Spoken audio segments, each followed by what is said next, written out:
Deborah ini bilang sama Barak, Tuhan suruh kamu untuk pergi berperang melawan orang-orang Kanaan, melawan raja orang Kanaan gitu. Terus si Barak nih takut, dia jawab di sini, kalau kamu maju, aku juga maju. Kalau kamu nggak maju, aku nggak maju gitu. Jadi di sini kita lihat bahwa dia tuh ya apa ya lemah gitu. Kalau kita lihat kan ini gimana sih? Tapi di Ibrani kita lihat tadi Ibrani 11 ya, nama Deborah itu nggak ditulis. Yang ditulis adalah nama Barak.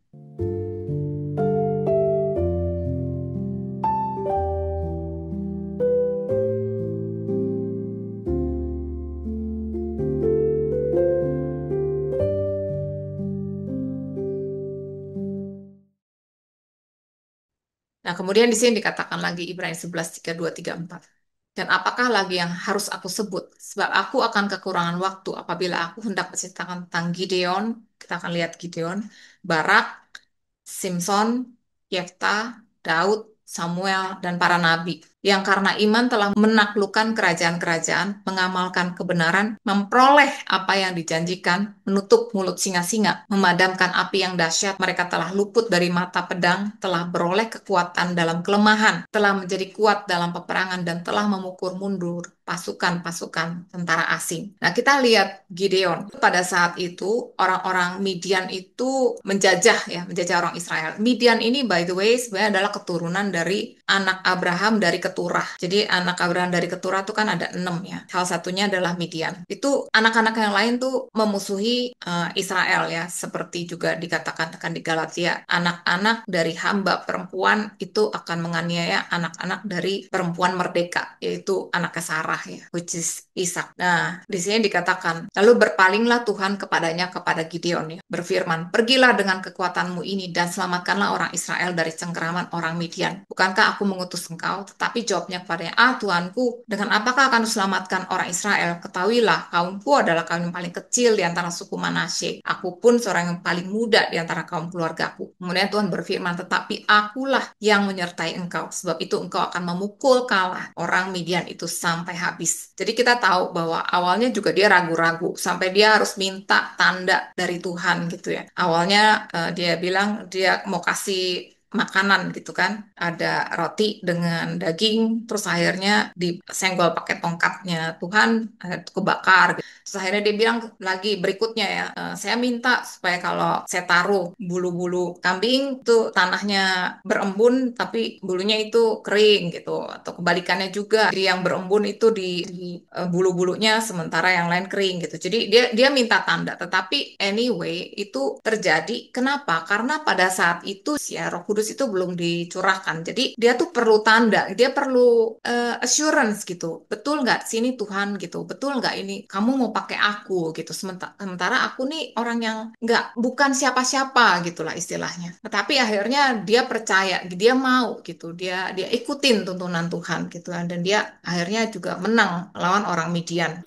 Nah, sekarang ini menariknya mengenai Barak. Barak ini salah satu hakim ya, karena kan orang Israel tuh setelah kematian Yosua, sebelum adanya raja ya, itu mereka dipimpin sama hakim-hakim. Nah, salah satu hakim itu adalah Barak. Saat itu juga ada Nabiah ya, Deborah, dan Deborah ini juga salah satu hakim juga. Nah, Deborah ini bilang sama Barak, Tuhan suruh kamu untuk pergi berperang melawan orang-orang Kanaan, melawan raja orang Kanaan gitu. Terus si Barak nih takut. Dia jawab di sini, kalau kamu maju, aku juga maju. Kalau kamu nggak maju, aku nggak maju gitu. Jadi di sini kita lihat bahwa dia tuh ya apa ya lemah gitu. Kalau kita lihat kan ini gimana sih? Tapi di Ibrani, kita lihat tadi Ibrani 11 ya, nama Deborah itu nggak ditulis. Yang ditulis adalah nama Barak. Kenapa? Aku percaya Tuhan itu mau nunjukin meskipun kamu tuh jatuh bangun gitu ya, di awalnya juga kamu takut gitu, tetapi tetap pahlawan iman gitu. Di sini akhirnya Deborah bilang, baik, aku ikut. Cuman kamu nggak akan mendapat kehormatan dan perjalanan yang engkau lakukan ini, karena Tuhan akan menyerahkan Sisera ke dalam tangan seorang perempuan. Lalu Deborah bangun berdiri, pergi bersama-sama dengan Barak. Barak mengerahkan suku Zebulan dan suku Naftali ke Kadesh, maka 10.000 orang maju mengikuti dia dan Deborah maju bersama-sama dengan dia. Akhirnya sih dia maju gitu ya, dia ikut gitu ya. Tetapi kita lihat bahwa imannya dia tuh nggak sempurna gitu. Nah, kemudian kita lihat Simpson. Simpson nih lebih lagi, dia juga salah satu dari hakim ya. Salah satu dari hakim-hakim. Kita tahu ceritanya bahwa dia tuh kelemahan dia adalah perempuan gitu. Dia udah bolak-balik dibodohin sama perempuan, tapi dia jatuh lagi gitu. Sampai akhirnya dia ketemu sama Delila, dan Delila tuh membujuk-bujuk untuk kasih tahu dia tuh kelemahan kunci kelemahannya sih di mana gitu. Udah beberapa kali nggak berhasil, sampai terakhir dia udah bosen sama rengek-rengeknya si Delila, akhirnya dikasih tahu ya bahwa kelemahannya adalah ada rambutnya kalau dipotong. Dan akhirnya setelah itu dia ditangkap, dia dipenjara, dan dia disuruh kerja untuk menggiling gandum gitu ya, dan matanya dibutakan. Nah, kemudian pada saat orang-orang Filistin itu ngadain pesta untuk dewa Dagonnya mereka, jadi mereka ngumpul perayaan besar-besaran, Simpson suruh keluar untuk dia ngelawak gitu ya, bikin performance. Nah, disitulah Simpson berseru pada Tuhan, katanya, ya Tuhan Allah, ingatlah kiranya kepadaku, buatlah aku kuat sekali ini saja ya Allah, supaya dengan satu pembalasan juga ku balaskan kedua mataku itu kepada orang Filistin. Lalu Samson merangkul tiang paling tengah penyangga rumah itu. Kemudian dia bilang, biarlah kiranya aku mati bersama-sama orang Filistin ini. Lalu dia bungkuk sekuat-kuatnya, rubuhlah rumah itu sampai raja-raja kota itu dan seluruh orang di dalamnya mati. Yang mati dibunuhnya pada waktu itu lebih banyak daripada yang dibunuhnya pada waktu dia hidup. Jadi di sini juga Tuhan memuji ya, di Ibrani itu disebutkan Tuhan tuh memuji Samson meskipun dia tuh jatuh bangun gitu, tapi pada akhirnya dia kembali kepada Tuhan dan dia minta Tuhan buat bikin aku kuat sekali lagi, dan Tuhan dengar dia gitu. Nah, ini Yefta. Yefta ini diceritakan juga di Hakim-Hakim 11 ya. Jadi dikatakan bahwa Yefta itu adalah seorang pahlawan gagah perkasa, tapi ia adalah anak dari seorang perempuan sundal. Ayah Yefta adalah Gilead. Jadi Gilead ini punya istri dengan anak-anak, tapi terus dia dengan seorang perempuan sundal, dia punya anak si Yefta ini gitu. Nah, si Yefta ini ditolak sama saudara-saudara dari ibu tirinya, jadi dari istri sahnya Gilead gitu ya. Akhirnya dia disuruh pergi. Nah, dia disuruh pergi, dia bikin kayak apa ya, kelompok gangster gitulah yang kerjanya malah merampok gitu. Tetapi orang-orang lihat bahwa dia tuh pemimpin, dia punya jiwa pemimpin dan dia tuh kuat gitu. Sampai satu kali waktu orang Israel itu diserang sama Amon, sama Bani Amon, itu mereka datang kepada Yefta ya. Mereka bilang, kamu tolong kami gini. Jadi di sini dikatakan, kata tua-tua itu bilang, Kak, kamu tolong kami untuk melawan Bani Amon ini. Terus Yefta bilang, oke, dulu kamu tuh menolak saya. Sekarang kamu minta bantuan saya. Kalau Tuhan nolong saya untuk menyerahkan Bani Amon, mengalahkan Bani Amon, aku akan jadi kepala ya, gitu. Terus ketua-tua Gilead bilang, oke, demi Tuhan yang mendengarkan sebagai saksi, kami akan berbuat seperti katamu itu. Jadi akhirnya Yefta ikut, bangsa itu mengangkat dia sebagai kepala dan panglima mereka, tapi Yefta membawa seluruh perkaranya itu ke hadapan Tuhan di Mispa. Jadi di sini kita bisa lihat bahwa meskipun Yefta ini awalnya dia tertolak ya, udah gitu dia jadi gangster. Terus dia diminta untuk kembali lagi. Dia bilang, oke, kalau saya jadi pemimpin untuk nyerang orang Amon, dia nggak bilang bahwa dengan kekuatan saya ya. Dia bilang, kalau Tuhan menyerahkan mereka kepadaku. Jadi bahkan di sini ya, dia tuh meninggikan Tuhan. Dia nggak bilang, kalau saya berhasil mengalahkan Amon. Enggak. Dia bilang, kalau Tuhan menyerahkan mereka kepadaku, aku yang menjadi kepala ya. Iya, saya setuju. Dan akhirnya bahkan ketika orang-orang itu setuju, Yefta itu membawa seluruh perkaranya ke hadapan Tuhan. Bayangin. Jadi kalau lihat dia perbuatannya dia, kita lihat perbuatan-perbuatannya Samson gitu ya. Terus Yefta, mereka tuh bukan orang-orang yang sempurna, tapi mereka percaya, mereka punya hati kepada Tuhan dan membawa perkara itu kepada Tuhan gitu. Sampai akhirnya dia Yefta ini disebutin sebagai pahlawan iman di Ibrani 11 gitu. Nah, Daud lagi, kita tahu juga ceritanya Daud kan, waktu dia melawan Goliat. Di sini Daud bilang ke Goliat ya, engkau mendatangi aku dengan pedang, dengan tombak lembing, tapi aku mendatangi engkau dengan nama Tuhan semesta alam. Allah segala barisan Israel yang kau tantang itu. Hari ini juga Tuhan akan menyerahkan engkau ke dalam tanganku, dan aku akan mengalahkan engkau dan memenggal kepalamu dari tubuhmu. Hari ini juga aku akan memberikan mayatmu dan mayat tentara orang Filistin kepada burung-burung di udara, pada binatang-binatang liar, supaya seluruh bumi tahu bahwa Israel itu punya Allah, dan supaya segenap cuma ini tahu bahwa Tuhan yang menyelamatkan, bukan dengan pedang dan bukan dengan lembing, sebab di tangan Tuhanlah pertempuran, dan Ia pun menyerahkan kamu ke dalam tangan kami. Jadi dia juga meninggikan Tuhan. Dia tahu siapa sih dia gitu ya. Orang masih muda, kemerah-merahan, dia cuma bawa ketapel pula gitu. Tapi dia tahu siapa di belakang dia, di balik dia, itu Tuhan sendiri gitu. Sampai akhirnya dia menang gitu kan. Dan kita tahu juga Daud itu jauh dari sempurna. Tetapi juga dikatakan ya di Kisah Rasul bahwa dia tuh orang yang berkenan kepada Tuhan dan melakukan semua yang dikehendaki Tuhan gitu. Bayangin, Tuhan tuh nggak ngeliat loh kesalahan-kesalahannya dia gitu. Tapi Tuhan itu memuji dia gitu karena imannya dia. Samuel, kita tahu juga ceritanya Samuel. Kalau Samuel itu memang dari kecil dia dikasih sama ibunya Hana ya, karena Hana tuh gak punya anak. Dia bilang dia doa kalau dia punya anak dia akan kasih Tuhan. Dia kasih sama Tuhan.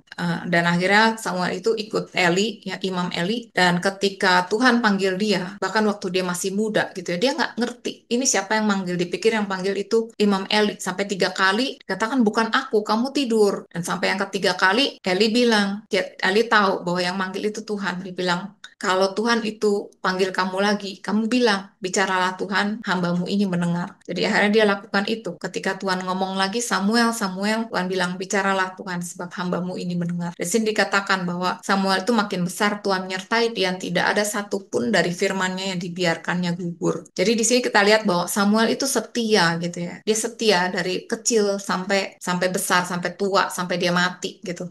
Jadi di sini kita lihat jenis-jenis orang ya. Ada orang yang memang kuat gitu ya, seperti Henok gitu, seperti Samuel gitu. Tapi ada orang yang jatuh bangun gitu. Di Ibrani 11 ayat 35-39 dikatakan, ibu-ibu telah menerima kembali orang-orang yang telah mati sebab dibangkitkan. Tapi orang-orang lain membiarkan dirinya disiksa dan tidak mau menerima pembebasan. Jadi ada orang-orang yang memang nggak mau. Mereka membiarkan dirinya disiksa supaya mereka beroleh kebangkitan yang lebih baik. Ada pula yang diejek dan dirabahkan, dibelenggu, dipenjarakan, mereka dilempari, digergaji, dibunuh dengan pedang. Yang digergaji ini dipercaya Yesaya itu digergaji gitu waktu mati ya.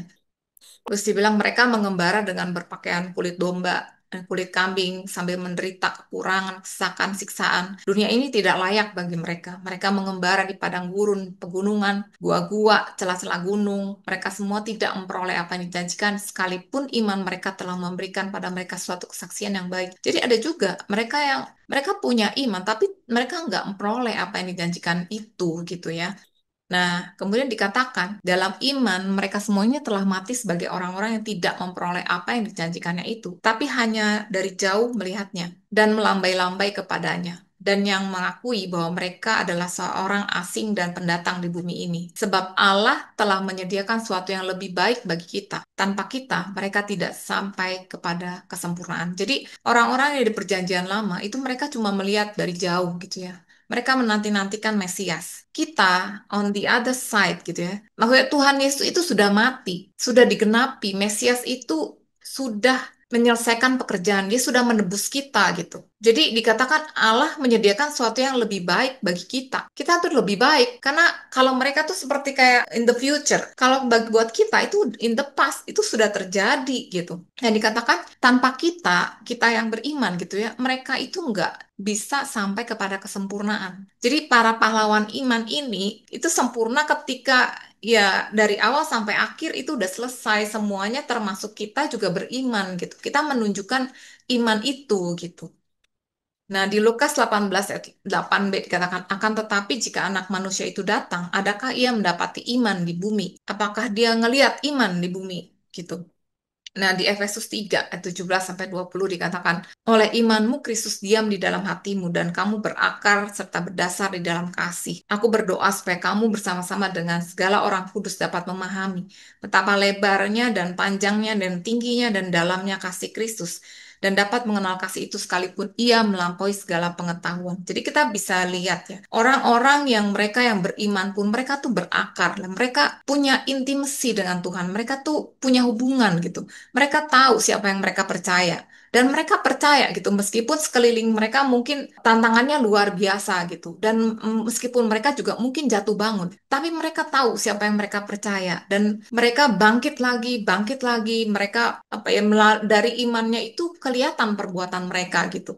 Kenapa? Karena mereka berakar pada sesuatu yang bahkan in the future. Nah, kita sudah punya Kristus. Makanya kita perlu berakar dan berdasar di dalam kasih Tuhan gitu. Jadi katakan Rasul Paulus, aku berdoa supaya kamu dapat memahami betapa lebar, panjang, tinggi, dalamnya kasih Kristus. Kristus itu bahkan sudah mati gitu ya. Dan dapat mengenal kasih itu sekalipun ia melampaui segala pengetahuan. Aku berdoa supaya kamu dipenuhi dalam seluruh kepenuhan Allah. Bagi dialah yang dapat melakukan jauh lebih banyak dari yang kita doakan atau pikirkan. Seperti yang ternyata dari kuasa yang bekerja di dalam kita.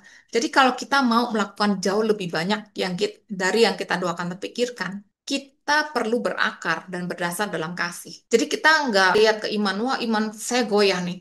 Waduh gimana ya? Waduh saya kurang beriman nih. Kita jangan ngelihat kepada iman itu. Kita ngelihatnya kepada Kristus. Kepada kasihnya dia betapa lebar, panjang, tinggi dalamnya kasih. Karena itulah ketika kita berakar di dalam Kristus dan kasih Kristus, kita bisa melakukan jauh lebih banyak dari yang kita doakan atau pikirkan gitu ya.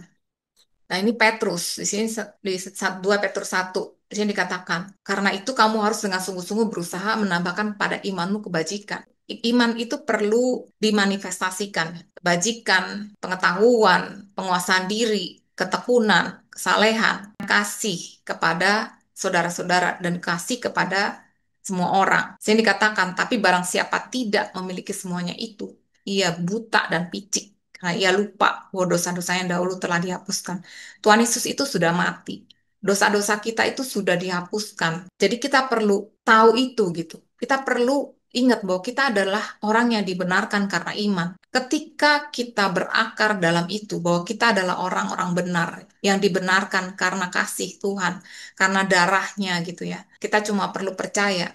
Ketika itulah iman kita tuh bisa termanifestasi dengan kebajikan, dengan pengetahuan, penguasaan diri, tekunan, kesalehan gitu ya, kasih gitu. Nah, di Roma 5 ayat 17 dikatakan, sebab jika oleh dosa satu orang maut berkuasa oleh satu orang itu. Jadi karena Adam berdosa, maut berkuasa gitu. Lebih benar lagi kita ya, yang telah menerima kelimpahan kasih karunia dan anugerah kebenaran akan hidup dan berkuasa. Oleh karena satu orang itu yaitu Yesus Kristus. Kita kan mau hidup dan berkuasa ya. Kita nggak mau tantangan itu membuat kita terpuruk terus-terusan. Enggak, kita mau berkuasa. Berkuasa atas segala macam tantangan. Di sini kuncinya udah dikasih tahu. Kita terima tuh kelimpahan kasih karunia dan anugerah kebenaran.